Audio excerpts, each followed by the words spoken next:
To me, it's bringing tools, through technology, but making it down to earth. So, people can train better, can learn more from the data they can get. I'm a total data nerd. So boiling that data down to stuff that's useful is really what it's all about to me. If you want to know about the future of treadmill technology, this episode is a must listen. I got introduced to this treadmill at the running event in November of 2023. And ever since, I have just been following along and very excited to learn more about it and the features that it has.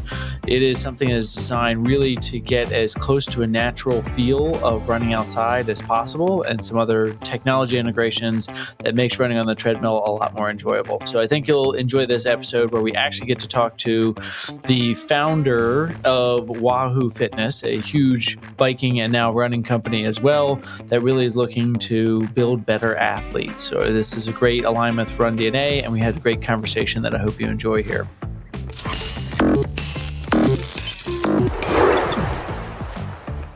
Hey everybody, Doug Adams here from the Run DNA podcast, and an exciting episode today.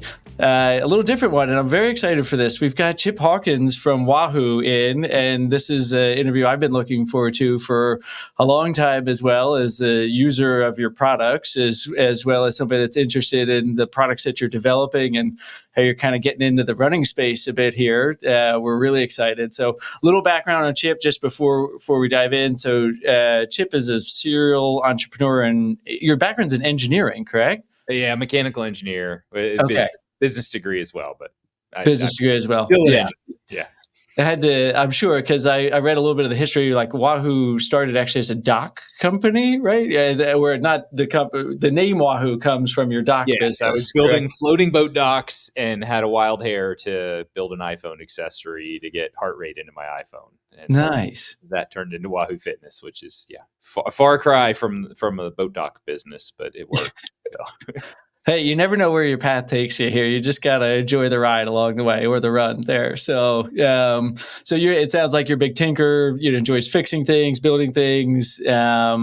You've built a lot of the products, and part of the products from Wahoo Fitness that really focus to solve personal pain points you've experienced as, I think he wrote this, a struggling cyclist and triathlete, and now more recently a runner, which I like that you as a cyclist can identify and say, I'm a runner there. So welcome to the running community, Chip. Yeah, thank you. Yeah, it's a little hard at Wahoo. We were, arguably have been a cycling company for a long time. Triathlon, yes, but mostly indoor cycling. And I kind of became a hardcore runner. I think the Boston qualifying adventure is what sucked me in many, many years ago, and I've really never looked back. So I still ride, I still do triathlons, but I run every day, just about, and so riding's a side light to my running adventures.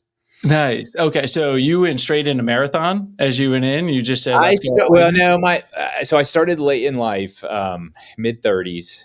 Okay. I was really never an endurance athlete at all. I grew up windsurfing, sailing, kind of, motocross, anything. I was not into endurance athletics at all. And a friend got me into doing, signing up for a boot camp, got excited about that, which led me to a sprint triathlon. And I just sort of became obsessed. So first few years, a lot of cycling, which is kind of during the time that I started Wahoo Fitness, and didn't like any of the gadgets that were available, any of the technology, and ended up starting a company around kind of building new gadgets for people, and indoor trainers and heart rate monitors early on. And over time started, getting more into running. Some wild hair. There's always the next kind of, goal. And somebody said you should try to qualify for Boston. And I think that was like 6 marathons later before I finally did it. I did everything right and had terrible weather, and then did everything wrong with good weather, and one excuse after another, until I finally kind of got in there.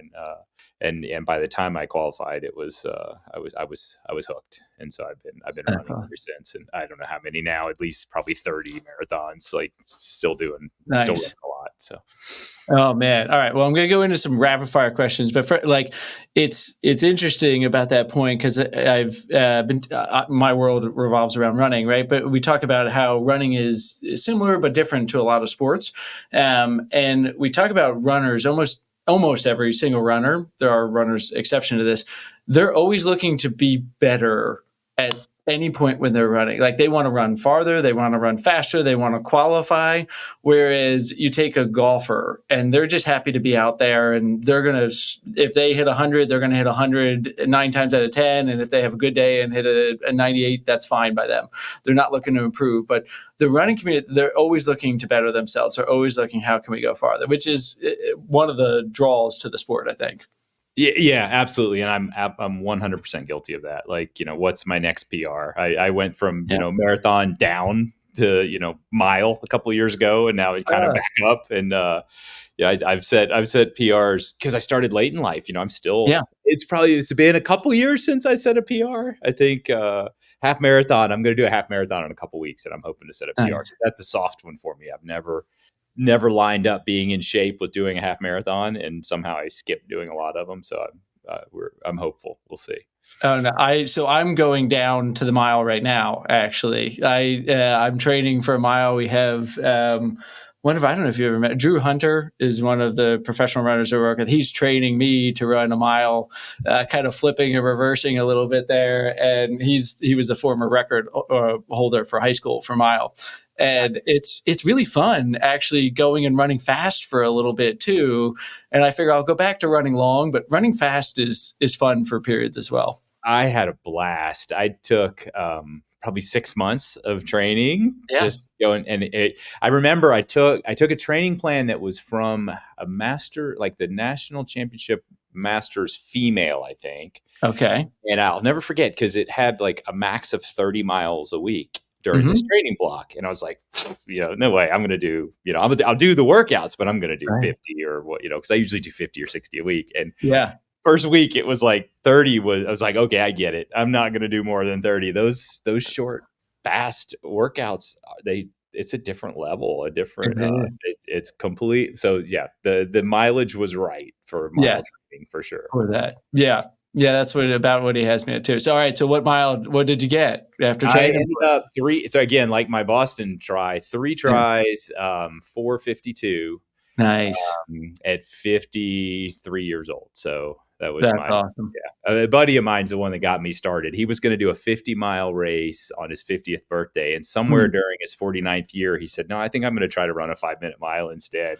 And so I did it with him when he did it. And I was like 49 at the time. And then I waited a couple years and ended up going through the same exercise. And it's tough. 5 minutes is fast for anybody, but for an old guy like me, it was fast. It's fun. That is fast. Admittedly, my goal is I'm going to give up by the time I'm running a sub 5-minute mile every year in my 40s. So I want to be able to do it for a decade in a row. And I figure but admittedly, I'm going to give up running that fast by the time that you were running the 452 there, which is a fast time. Nice work. So. All right, a couple other quick rapid fire kind of questions here. Craziest thing you've ever experienced or seen on a run? Oh gosh. I have no idea. Maybe most recent one, the Chick-fil-A delivery robot down the sidewalk, right here near Wahoo. Really? Yes, that's cool. Nobody around. It looks like a little 4-wheel bicycle thing, and I guess they load your order in and they just send it off in the neighborhood. So really insane. That's wild. They're based out of near Atlanta, right? So they're based in Atlanta, which is the only reason I can think they're doing it, because it's running down busy roads around our office. This is right near my office, Chastain Park, and I saw it yesterday, like almost getting hit by cars. It was blocking a four-way intersection. So really, that's probably not the craziest. Maybe I'll come back to it if come back to it and think about that. It's like Drew's was that like a tree literally fell right in front of him. I've had to call paramedics 4 times on a run for like stumbling upon somebody, like somebody had fallen. Actually, a cyclist fell down the steps and knocked out their 2 front teeth. like Oh, right in front of me there. So those have been kind of like wild ones. But if you think of another one, we'll bookmark that there. All right, what's one thing you won't leave home without when you go on a run? toilet paper. Toilet paper. There you go. Yep, that's smart. Yeah, yeah. It's always in the pocket. I It's usually don't need it, but it's there just in case. it's always good to have that security with it there. So good. Best piece of advice for a friend of yours that wants to get into running? What's Uh, one thing you'll say? What's the most important thing you'll tell that person when they start off running? don't do too much too fast. Yeah, You'll hurt yourself. yeah, yeah.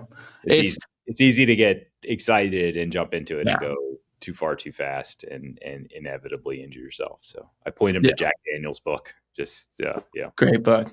That was like, I think I read that book in high school, and that was like what got me started on this whole career path. Part of it there is just really is, and then I got to lecture with him one time, which was really fun. Getting to like meet him and talk with him. It's just really nice guy. It was fun. Really He came. We loaned him our office once, so he came did you? and did a kind of continuing education coaching thing here. It Oh, was nice. yeah. I've got my picture with him, and it was Oh, really fun. just a nice guy too. You know, you really like it, like an innovator in the sport, but just a nice guy there with it. So, all right. So we'll bookmark if you think of anything else crazy or things you've seen on there. But maybe jump in a little bit. Just since it's a predominantly running audience here for that, tell us a little bit about Wahoo in case people aren't familiar with it here, and your background and how you kind of wound up at this point where you're at now as a company. Yeah, so I started Wahoo, I think, as I mentioned earlier, kind of as I got into running, as I got into exercise, I started it almost as a hobby project, trying to get heart rate data into my iPhone and Okay. cadence data and that sort of thing. I was obsessed with running. I got into training with heart rate, and I had an iPhone. Thought, boy, it would be great if I could use all these cool apps. There was Map My Run, and I can't remember the one in Boston. A bunch of cool apps. Great. It was better than using a watch. You could listen to music, but I couldn't get my heart rate, and so I just started fiddling and ended up building a little key that you plug in the bottom of your iPhone. This is while I was at my boat dock business. Yeah. And had the 30-pin connector back in the day, and did an Apple license, and it would hook to any of the heart rate monitors out there, the Garmin and Polar back in the day. And then I ended up selling that and quickly realizing people wanted heart rate monitors too. I already had a heart rate monitor, so I just made the key. So we quickly started making heart rate monitors, and then we made speed cadence sensors, and before I knew it, I kind of had a business, and through all my training during that period, I was using a really crappy treadmill that I hated, and I was using a CompuTrainer I was doing triathlons early on, and so for those that know the CompuTrainer. People love the CompuTrainer. I hated the CompuTrainer. Everything about it.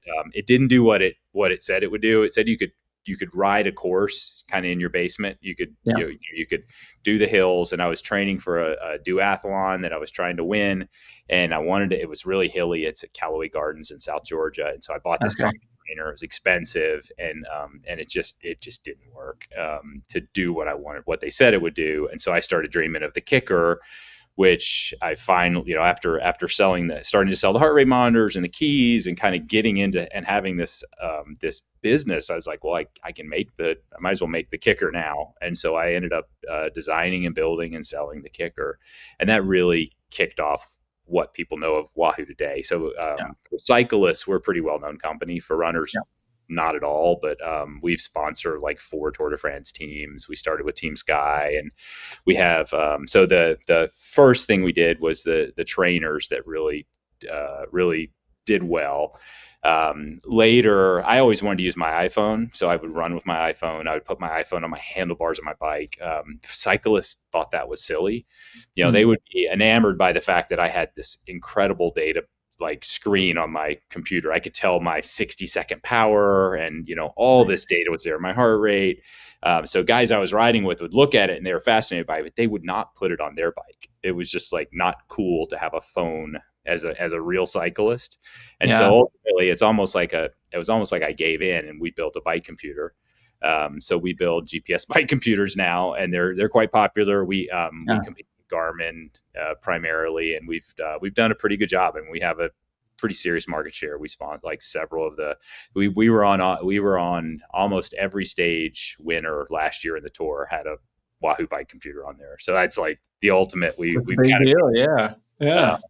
So through all these years, I've been still doing some triathlons, but I've started training for Boston, as I said, and I've just been running primarily for many, many years now, and dreaming of really a better treadmill, because treadmills, just like trainers, the CompuTrainer really, frankly, suck. I've never found one that I like, and so, over the years, I tend to like come up with an idea and then ruminate on it and almost design it in my head and think of all the things I would have in it, and then eventually decide to go build it. And so, it was a long time in the making, from having the idea to thinking, okay, I need to make a treadmill, to, a few years ago, actually building prototypes of the thing and learning through that process as well. I thought I wanted to build kind of the Woodway equivalent with the slats and the belt, and the rolly bearings, and went all the way through the exercise of building one of those, and quickly realized it was really loud. Like there was nothing I could do to make it quiet. And that's not good in a house. Maybe in a big commercial building with, 20-foot ceilings, it's not so bad. But when you put a slat-based treadmill in your house, you will know that you did. I actually bought a Woodway through this process and put it in my house, and my wife was not happy at all, because they're loud, especially if you're running fast. So we ended up taking that was kind of one of the big learnings is, okay, I don't want to do a slat treadmill. It had kind of the two drawbacks were noise, and then the slats are kind of cantilevered. They're only held at the ends. So that whole thing across the middle is bends as you run. And so the running surfaces are just too soft. You can't make it stiff enough to be like an outdoor run. So we kind of abandoned that and went back to what, I'd call more of a traditional design of a treadmill, where we have a big heavy board with a belt running over it. But I kept the part of the slat design that actually turned out to be really advantageous, and that's the big rollers. So we have much larger rollers than typical, and that allows us to almost create the opposite effect of what the slat treadmills do. We put all the motor, the belts, everything inside, the top and the bottom belt, and inside those rollers, and it ends up making it really quiet. We capture all the noise, and you get the full belt is runnable. There's no big bulb in the front that you can kick with your feet. So it kind of lets you hide all the mechanism inside. So we ended up during the DC Rainmaker interview, which I definitely recommend people to watch. Maybe we'll put that in the show notes there. I just noticed actually it was really easy to hear him during that. So I was going to remark on how quiet it was, because he was running and talking, and it's like, wow, that's really quiet there, that it's so easy to hear him, unless he had like an amazing mic, but I don't think it was. No, it's really, it's pretty neat. You can run, it'll run up to 15 miles an hour. So it'll do a 4-minute mile, and at a 4-minute mile, we could talk. I mean, I could have one sitting beside me and you can tell it's on, but it's not loud at all, which is really cool. That is cool. And I like that move, to be honest with you, going with the more rigid platform with it here. I'm coming off of a winter of running inside. I kind of gave myself the permission to be like, hey, I'm just running inside in the winters. I'm up in Delaware, so it's cold, dark. I don't mind it, but it was just easier to run on the treadmill. And the firmer deck really does make a difference. And it's similar to even how the shoe industry has gone to these very cushy shoes. And that keeps me very busy as a physical therapist that sees runners. It keeps my business going along really well. So yeah, it's really interesting. Like I saw the same thing when we launched the indoor trainer. Like there's this massive industry of treadmill companies, right? They make treadmills and they market like how soft they are. The flex deck. Or the flex deck or adjustable flex. And I'm like, no. And it's funny because I have to kind of educate our marketing guys. Like, I know everyone talks about that, but that is bad. Like I have made this treadmill as hard and as stiff as I possibly can. Yes. And I say it's probably like running on hard packed dirt. I can't get asphalt. I can't get concrete. It's Yeah. just not possible. I mean, you're running on wood to start with, but Yeah. we've made it as stiff as I can, and it feels great. does. It's so that, and that, but it to me, it's common sense, but you have Right. to re-educate people, because if they read if they read competitive things about treadmills, Yeah. the soft decks are actually marketed as a good thing. It's like they're not. So No.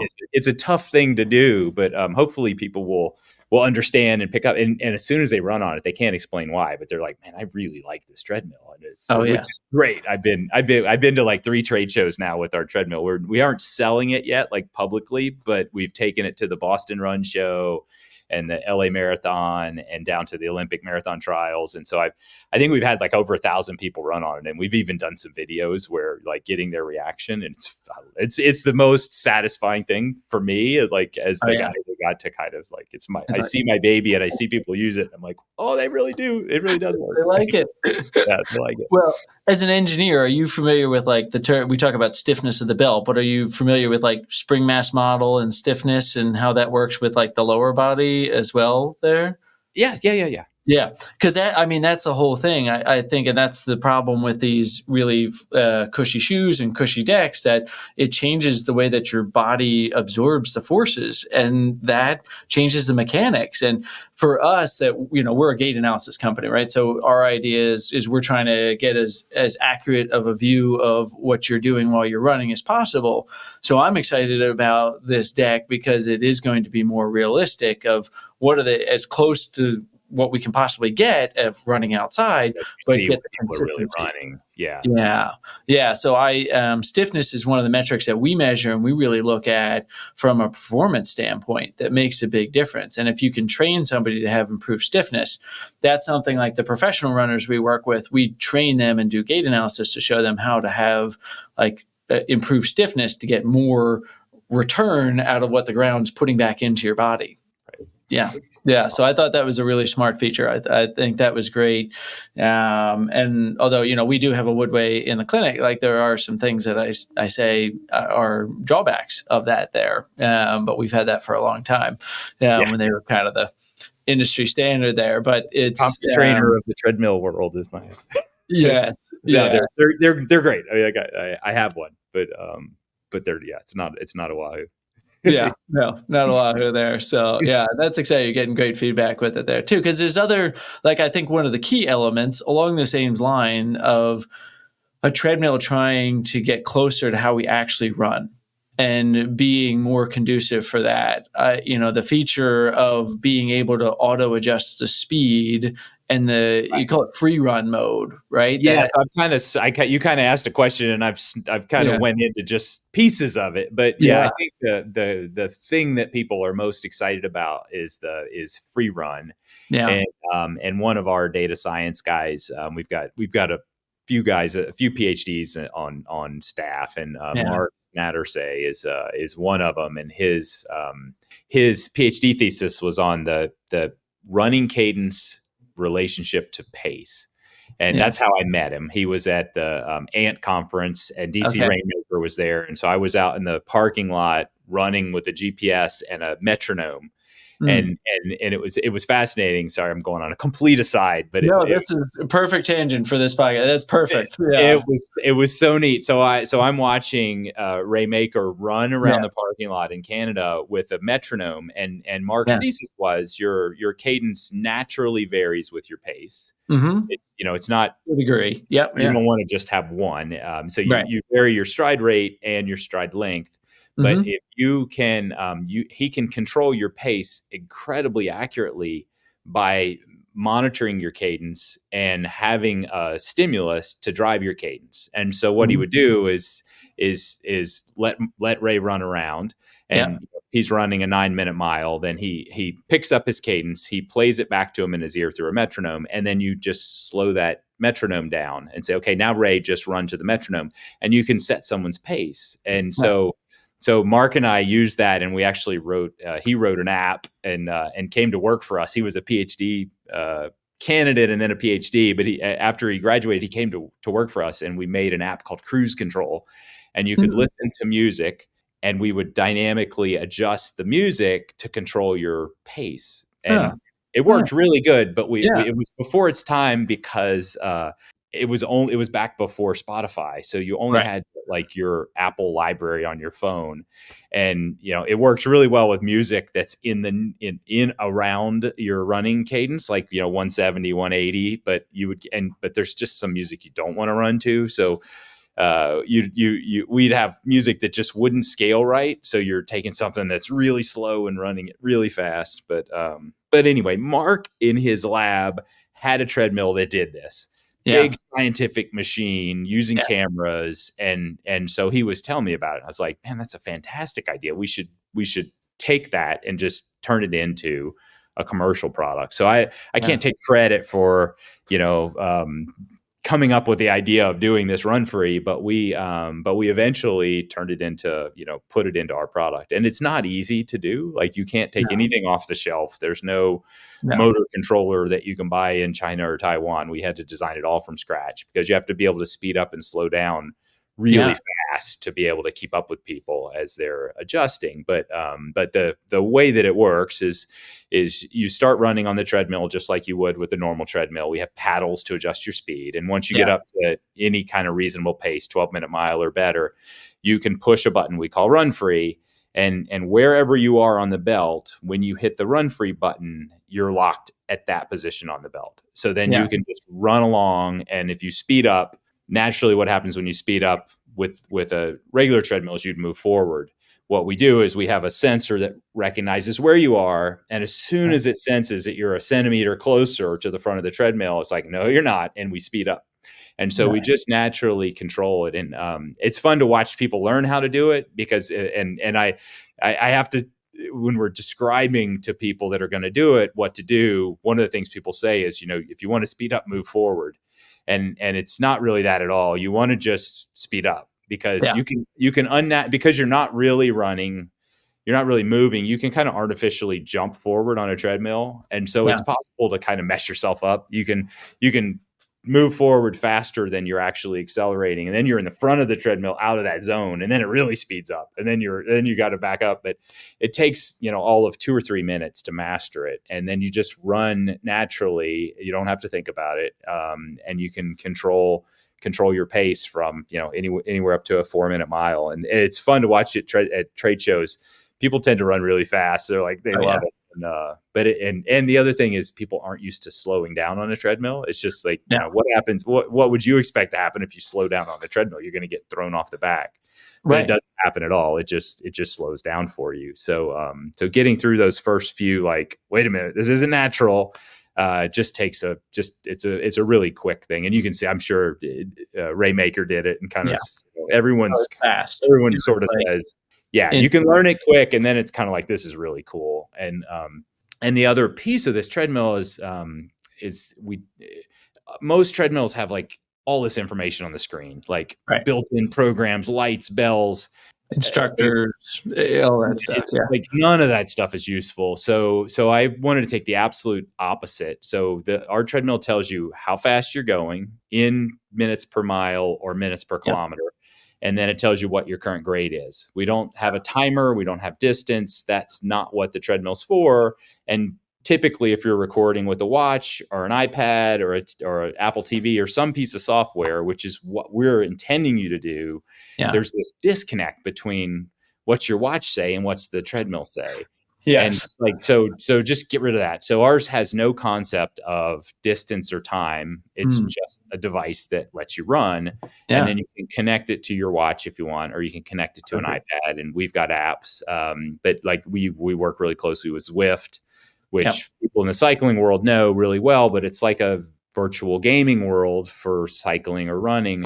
And so you can jump in there and run with other people. And it'll drive the grade. So as you're running around on hills, it's automatically controlling the grade. And with Run Free, you just run as fast as you want. And I'll jump in and do a race in 5K in Central Park. And so you're literally running against 100 other people in Central Park. And it's really neat because I'm naturally competitive, and I'm thinking, I'm not going to race somebody on a treadmill, but invariably I end up running like all out the last half mile. And it's like, Oh even though yeah. I didn't like, it's not a race day. I'm supposed to No. be doing like an easy run, and I end up going way too fast. So Zwift does bring out the competitiveness in you there. Yeah. And that's, I mean, such a long way. Did you ever know Milestone Pod? Do you remember Milestone Pod? yeah, I Yeah. do. So that was like the first foot pod that Zwift started using. They were based out of Maryland, and a group that I used to do a lot of consulting with on like the Okay. wearable tech. And so that was like the first foot pod. When Zwift came out with their first foot pod, it was basically a redone Milestone Pod with some of that stuff. So Yeah. this is like a long way coming from that, because Zwift is great. I love it. It's very entertaining. It's fun for this, and it would engage a lot more runners, I think. And if the treadmill is just such an easy integration into it, it makes indoor running a lot more fun. Yeah, so now you get a direct connection to it. So the distance is right, the pace is matched perfectly. It's Yeah. controlling your grade as you're running along. So it really makes a good. It kind of makes indoor treadmill running into a social experience, which is new Yeah. to most people. Cyclists have been doing it for a while now, but Yeah. it's really neat. Yeah.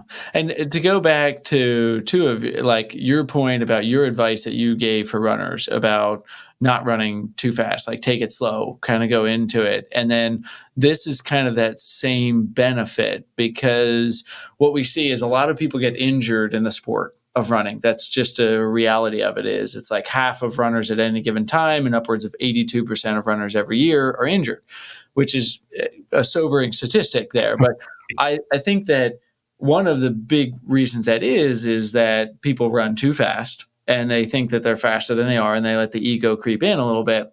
And I think that that's where some people get in trouble with treadmill running. Yeah. Is like what I like about the treadmill is it kind of keeps me honest, and I can just go and I'll say, hey, all right, I don't want to run any faster than this today. And it's helpful with that. And they tend, but I think a lot of people will do the opposite, and they're like, well, I should be able to at least run 9.0 today, but they really should be running like 7.5 that day. And they overtrain a bit. And if this allows for that, even if you are planning to do 9.0 miles an hour, the natural variance, like when you're running a 6:30 mile, like you're not running 6:30 for 6 minutes and 30 seconds. There's variance in that. Yeah, that's another, and I'll keep going on these asides, but Yeah. we also sell a watch that, Yeah. that one of the things I was trying to do was get the instant pace just Yes. perfect. It's a GPS watch, Yeah. and what I learned in that endeavor Mm. was, they're better than you think, Yeah. because your instant pace isn't perfect. Like your Yeah. variation of 10 or 15 or 20 seconds a mile is Yeah. actually happening. And it's funny because you wouldn't think, like, I'll run with 5 or 6 guys all at the same time, and I'm thinking there's no way that as a pack we're speeding up and slowing down. But they make fun of me because I've had like surveyors' GPSs in backpacks, and a trucker's hat with a big antenna on it Yeah. that's giving it centimeter accurate, down to the 0.01 mile per hour, and then I plotted. It's like, yeah, I am varying my pace that much, and you really can't not do that. It's not You can perceptible. start to Yeah. do it a Yeah. little bit on a track, Yeah. but yeah, people naturally vary their running pace more than you would ever imagine, even when they're trying not to. When you think you're running a steady pace, and that's one of the things I think that Run Free is nice for, because it lets Yeah. you do that versus on a treadmill where you lock in a pace. Kind of to the last, maybe not the last thing we do on the treadmill that I think is super powerful. But when I used to run the treadmills a lot, my knees would start hurting. And Yeah. outdoors, my knees never hurt, and I couldn't really put my finger on what it was. But and I don't know that I've solved it. But Mm. what we've done with our treadmill is we have 2 actuators that raise and lower the front. So we can go Yeah. from -3 degrees to +15, but more importantly, we can go side to side a couple of degrees. Yeah. And so we've kind of incorporated what we call terrain mode, where you can just turn it on and it will naturally undulate left and right and up and down like a half a degree. Yeah. And it's amazing how that feels. Like, it's not enough that you can even tell like it's leaning left right now or it's leaning right, but you can feel it moving under you. And it's so much easier on your legs. So, Huh. you can run, Yeah. and it's just that little variation Yep. in the surface that doesn't happen on a treadmill, that our treadmill gives you. And to me, it feels like magic. I can't quantify that it's better, but my knees don't hurt. And I think it feels like the right thing to do. And people love it. And the side benefit is we kind of have 3 points of contact with the ground.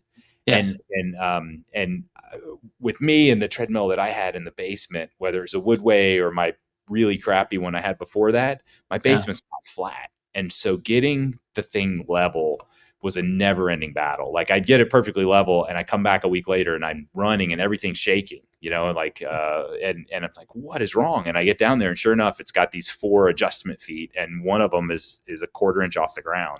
And it's because my floor is just not perfectly level. And so it moves, the treadmill bounce and move 6 inches one way or another. So with ours, with the 2 feet, when you turn it on, we've got an accelerometer. It just says up and levels itself up. So it's always, it's like a tripod. It's always planted on the ground. So you don't get the vibration, even if you have an unlevel floor, which turns out really good. We at the LA Marathon, we were out in the parking lot and the guys were like, man, this is awesome. Cause it was like a 2 degree, like the parking lot was sloped to drain and they turned the treadmill on and it just made it level, which is pretty magical. So that's another thing that really that is awesome. Yeah, we've got a couple pieces of fitness flooring underneath one leg of our Woodway just to kind of keep it level right now here. We have it that way. So there's the practical aspect of that, but the physiological, like, what you're talking about, the variance in speed and the variance in terrain, a lot of that does play into the physiology of how we run. Like when we run,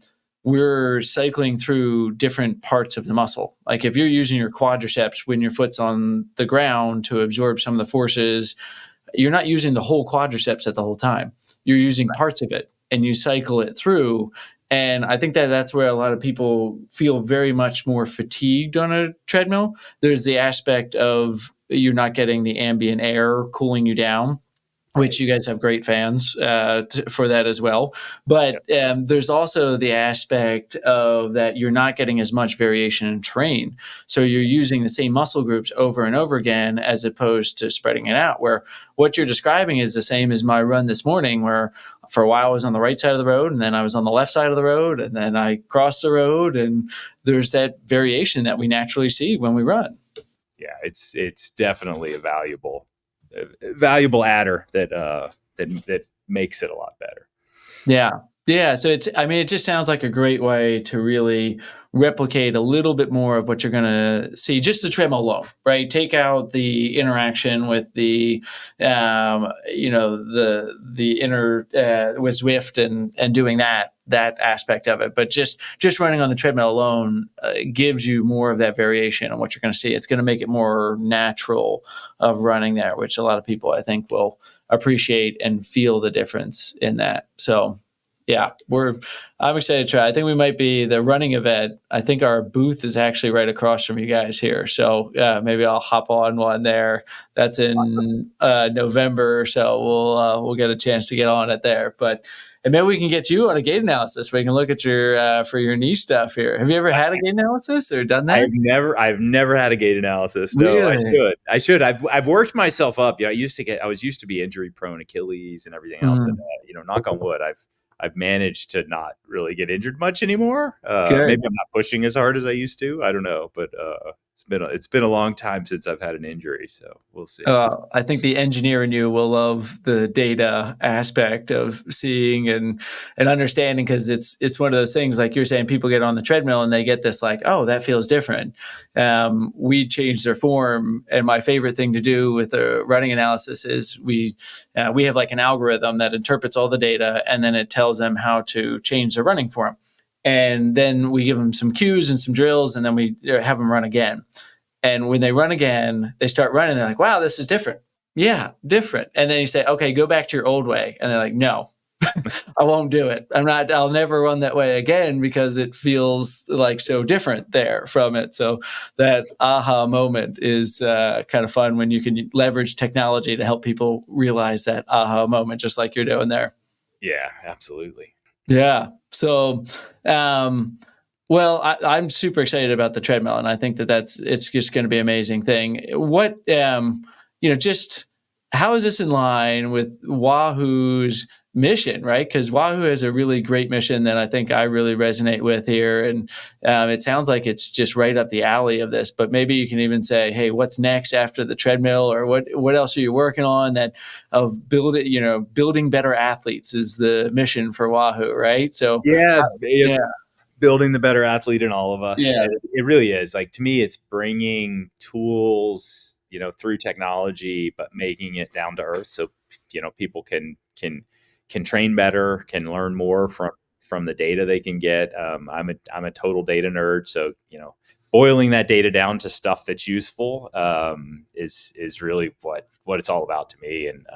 And making devices that people love. I'm a gadget head, so being able, it's a dream come true to be able to spend my life building cool stuff, and then see people kind of enjoy it, and build a company around it, and have a bunch of people working here that enjoy it. So it's been quite a ride, a lot of fun, and I'm loving, like I said, we haven't started shipping this thing yet, so I'm dying to get it out there. It's we're just starting production, like imminently. Like we've done several runs of it, and we've been working on it, and so we're about to get them really kicked off and get shipping here soon.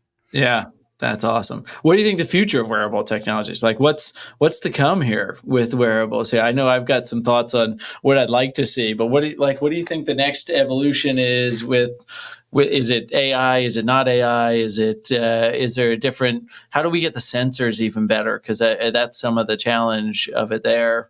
Yeah, it's a tough one. There's so many different things. The glucose sensors are coming along, which has been I've been messing with that for a long time. I think lactate sensors are coming along. Yeah. Being able to get even kind of dehydration and hydration.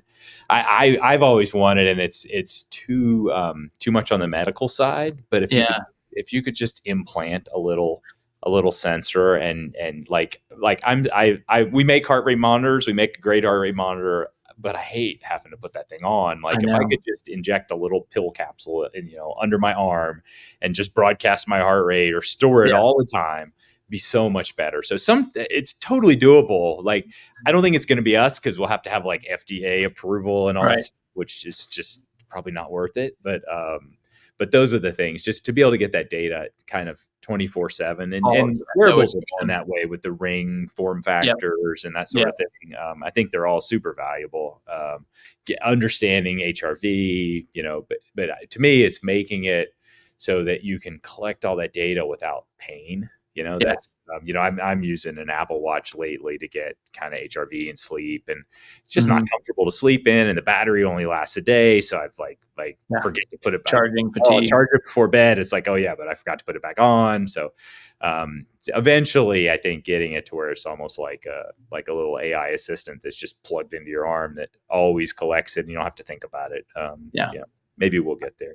I'm the same way. Chip me up. I'm fine. Yeah. Right? Like, do it. And I found a company a while ago, because we do a lot of work with the military.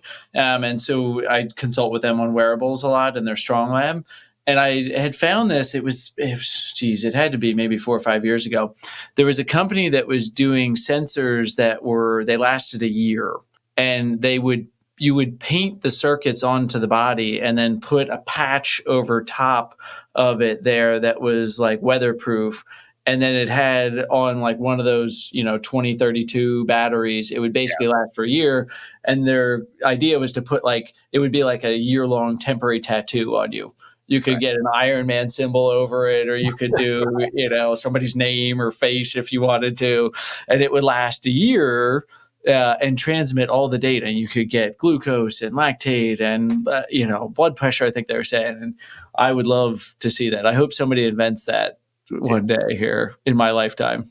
I know. So hopefully in our lifetimes. I think it's coming, but it's not easy. No, there's a lot to it. But I think things are getting smaller and faster. And I think if we can solve the battery issue, a lot of that will be helpful there. So, well, Chip, this was great. I really appreciate you being on and kind of talking to us about that.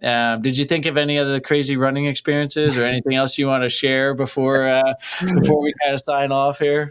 No. I'm sure as soon as we get off, I will. I know there's so many days crazy things happening. Too many of them probably is what's going on in my head. Oh yeah. Now, how can people I think I saw online, you can kind of get in line to get a treadmill, and it's a refundable deposit. Yeah. So Yeah. when we started production, we started taking deposits, fully refundable, just to kind of sense demand. It's one of those things, with our bike computers or our kickers, we know how many to make and how many we'll sell. And the treadmill business is, there's a lot of treadmills sold, but we have no idea. We're going to sell 100, 1,000, 10,000. So we're using the deposits to kind of judge how many we should build and to get people in line, because we're gonna take it slow at first. We're starting in the U.S. only. Like the U.S. is not our largest market for cycling. Europe is, but we're starting here because it's home delivery. It's a big, heavy product. We've got to get it right. So yeah, you can do a $500 refundable deposit to get in line, and I don't know exactly where it is now. It's later in the year. Like there's a pretty good waiting list now, which is awesome. So if you want to get on by end of year, like holiday kind of time here, I think we're still in this year for sure, but it's creeping up there. So and every time we get more publicity, we get more deposits and everybody. So we've got it on like a TV downstairs in our nice lab, like watching the deposits come in. So it's exciting.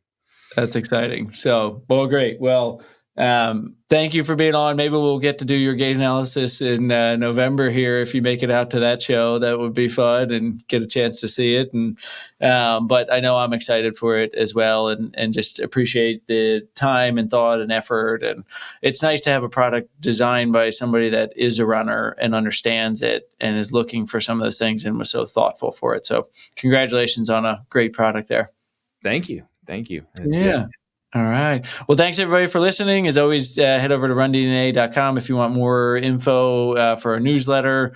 And you can check this out on YouTube as well. And we've got more information coming for you. So hope everyone enjoys their running. Thanks for listening. Like what you hear? Leave a review of the show wherever you listen. And don't forget to subscribe so you never miss an episode.